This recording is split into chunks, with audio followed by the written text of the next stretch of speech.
જય શ્રી કૃષ્ણ. હું દેવશ્રી અને તમારું સ્વાગત છે આર મેજિક ડેઝ પર. તો આપણે કેટલા બધા દિવસો કેલેન્ડરમાં માર્ક હોય છે. Women's day, men's day, father's day, mother's day, siblings day, teachers day, doctors day, nurse day, earth day, pilots day and so on and on. પણ આમાં ક્યારેય પણ એવો કોઈ દિવસ છે કે જેમાં આપણે આપણી લાઈફના ઘડવૈયા, આપણા જીવનને જેમણે શેપ આપ્યો છે, જે લોકોએ આપણી પર ભરોસો મૂક્યો, જે લોકોએ આપણને ચાન્સ આપ્યો છે, જે લોકો આપણી પાસે અણીના સમયે આવીને ઊભા રહ્યા છે, જે લોકોએ આપણને અનનોઈંગલી પણ મોટિવેટ કર્યા હોય, એવા લોકો કે જે લોકોને કારણે આજે આપણી લાઈફ વધારે મિનિંગફુલ છે, જે લોકોને કારણે આપણી લાઈફની દિશા બદલાઈ ગઈ અને એના કારણે આપણે વધારે થોડા પગ પર ઊભા રહ્યા, કે એવા બધા લોકો જેને આપણે આજે મેજિકલ લોકો ગણી શકીએ, કે જે લોકોને કારણે લાઈફ વધારે જીવવા લાયક બની. એવા લોકો, એવા મેજિકલ લોકોને સેલિબ્રેટ કરવાનો કોઈ દિવસ છે? ના, કેલેન્ડર પર તો નથી. પણ ડોન્ટ વરી, આજની જે પ્રેક્ટિસ છે ને, ડે 12ની પ્રેક્ટિસ ધ મેજિક બુકની, એ પ્રેક્ટિસ આવા જ લોકોને ગ્રેટિટ્યૂડ એક્સપ્રેસ કરવાની પ્રેક્ટિસ છે. Practice number 12, the magical people who changed my life. જાદુઈ લોકો જેમણે મારી લાઈફ ચેન્જ કરી. તો એવા મેજિકલ લોકોને થેન્ક યુ કહેવાનું છે. અને એક બિટર ફેક્ટ એ છે કે આપણે એવા લોકોને નથી ભૂલતા કે જે લોકો આપણને હર્ટ કરે છે. એવા લોકોને નથી ભૂલતા કે જે લોકોએ આપણી જોડે ખરાબ કર્યું હોય, કે આપણી જોડે દગો કર્યો હોય. એવા લોકોને આપણે ભૂલતા નથી. અને એવા લોકો, જે લોકો આપણી લાઈફના મેજિકલ લોકો છે, એમને યાદ કરવાનો આપણને ટાઈમ નથી. નોટ દેટ કે આપણે યાદ નથી કરવા માંગતા, પણ ફાસ્ટ પેસ લાઈફમાં સારા લોકો ભૂલાઈ જાય છે, ખરાબ યાદ કન્ટિન્યુ થાય છે, સારી યાદો ભૂલાતી જાય છે.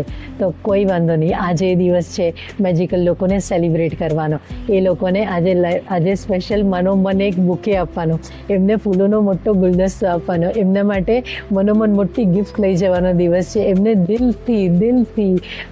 દિલ ખોલીને થેન્ક યુ કહેવાનો દિવસ છે.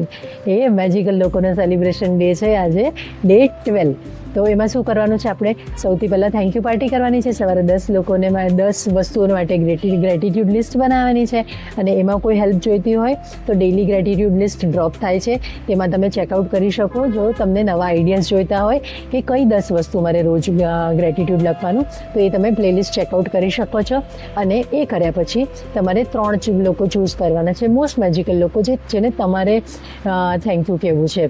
તો એ લોકોને 1 by 1, જાણે તમે એમની જોડે વાત કરતા હોય ને એ રીતે એમની જોડે વાત કરવાની છે કે થેન્ક યુ.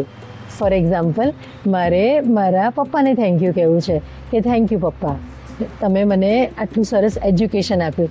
થેન્ક યુ, તમે મારામાં જે ડિસિપ્લિન આપ્યું છે, તમે અમને જે નાની નાની વસ્તુઓ, એનર્જી સેવિંગ અને નાનપણમાં જે બધી શીખવાડી છે, તે વખતે અમને ખબર નહોતી પડતી, પણ એ વસ્તુ આજે મને ખૂબ કામ લાગે છે. અને એમ થાય છે કે એ બહુ મોટા સંસ્કાર હતા, બહુ મોટી હેબિટ હતી જે તમે કલ્ટિવેટ કરી, જે એણે મને શેપ કર્યું છે. થેન્ક યુ, તમે અમને જે કોન્સ્ટન્ટ સપોર્ટ આપ્યો છે એના માટે થેન્ક યુ. પછી તમારા ટીચર હોઈ શકે, એ કોઈ સ્પેશિયલ ટીચર હોઈ શકે કે જે તમને ખૂબ પ્રેમ કરતા હતા, જેમને કારણે તમને ભણવાનું મન થતું હતું, જેમને કારણે તમારું લાઈફ શેપ થઈ. પછી તમારો કોઈ મિત્ર હોઈ શકે કે જે તમને 2 કલાકનું લેક્ચર 10 મિનિટમાં સમજાવી દેતો હતો, જે તમને કહેતો, અરે નાના કરી નાખીશું, કંઈ વાંધો નહીં, અરે કરી લઈશું, જોઈ લઈશું, હું છું ને.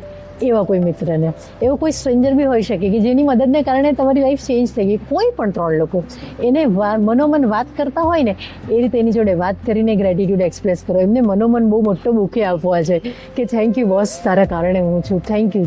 એના માટે ગિફ્ટ લઈ જાઓ, મોંઘી ગિફ્ટ, મનથી જ ખરીદવાની છે તો પછી પ્રાઇસ ટેગ કેમ જોવાના? મોંઘી ગિફ્ટ આપો, ગાડી ગિફ્ટ કરો, પ્રાઇવેટ એરપ્લેન ગિફ્ટ કરી દો કે તારા માટે તો આ પણ ઓછું છે. કંઈ પણ દોસ્ત, તારા માટે જાન નિછાવર. મનોમન બધું ગિફ્ટ કરી દો. મનોમન મોટી મીઠાઈના ડબ્બા લઈ જાઓ, ચોકલેટ્સ આપો, જીમની મેમ્બરશીપ આપો, જે તમને ગમતું હોય ને મનોમન એને આજે આપો. એને માટે ગ્રેટિટ્યૂડ એક્સપ્રેસ કરો અને ખૂબ ખુશ થઈ જાઓ આ રીતે વાત કરીને. અને હા, જો એવું પોસિબલ નહીં હોય કે 1-on-1 તમે મતલબ 1-on-1 એટલે મતલબ જો એની જોડે વાત કરી શકો તો તમે એક નાનો લેટર લખી શકો કે ડિયર ફ્રેન્ડ, ડિયર પપ્પા, ડિયર ટીચર, ડિયર જે બી હોય, એને લેટર લખો નાનો કે થેન્ક યુ બધી ગિફ્ટ માટે. અને પછી અટેચ કરો કે મેં તને આજે મર્સિડીઝ હું તને ગિફ્ટ કરું છું, પ્લીઝ એક્સેપ્ટ ઇટ. એક ટોકન ઓફ ગ્રેટિટ્યૂડથી તું એક્સેપ્ટ કર. આની જોડે હું તને આ મોકલું છું અને મોટામાં મોટી ગિફ્ટ આપો. તમે વિચારી શકો, અરે તમે અંબાણી હોય તો તમે શું ગિફ્ટ આપો, એમ વિચારીને એને ગિફ્ટ આપો. મનથી જ ગિફ્ટ આપવાની છે તો દિલ ખોલીને આપો, કારણ કે યુનિવર્સ અનલિમિટેડ છે, તમે પણ અનલિમિટેડ છે. તો આજે મોટામાં મોટી ગિફ્ટ તમારા એ મિત્રને, તમારા એ મેજિકલ પર્સનને આપો અને ખુશ થઈ જાઓ. અને આખો દિવસ આ 3 તો તમે ચૂઝ કર્યા, એ સિવાય પણ યાદ કરો કે કોણે તમારી લાઈફ આટલી મેજિકલ બનાવી છે. એવા લોકોને યાદ કરીને એમના માટે આજે ગ્રેટિટ્યૂડ એક્સપ્રેસ કરો. અને આખા દિવસમાં જે પણ સારી વસ્તુ થઈ હોય ને એને યાદ કરજો અને મેજિકલ રોક હાથમાં લઈને થેન્ક યુ બોલીને ઊંઘી જજો. આ જ છે આજના દિવસની પ્રેક્ટિસ, તો કરજો જરૂર. અને આની આખી પ્લેલિસ્ટ બની રહી છે ડે બાય ડે પ્રેક્ટિસીસની, એમાં તમે ચેકઆઉટ કરી લેજો. આનો એક શોર્ટ સમરી બી, શોર્ટ વિડીયો શોર્ટ્સ એ સાંજે ડ્રોપ થશે, તો જો રિવિઝન કરવું હોય તો એ પણ તમે જોઈ લેજો. અને હા, કમેન્ટ કરવાનું ભૂલતા નહીં કે તમારી લાઈફના મેજિકલ લોકોને તમે થેન્ક યુ કર્યું, અને કમેન્ટ કરજો તમે કઈ ગિફ્ટ આપી છે. અને મારે પણ જોવું છે કે તમે કઈ રીતે તમે વધારે ઇમેજિનેટિવ થઈને ગિફ્ટ આપી રહ્યા છો. મળીએ કાલે એક નવા વિડીયો જોડે. જય શ્રી કૃષ્ણ.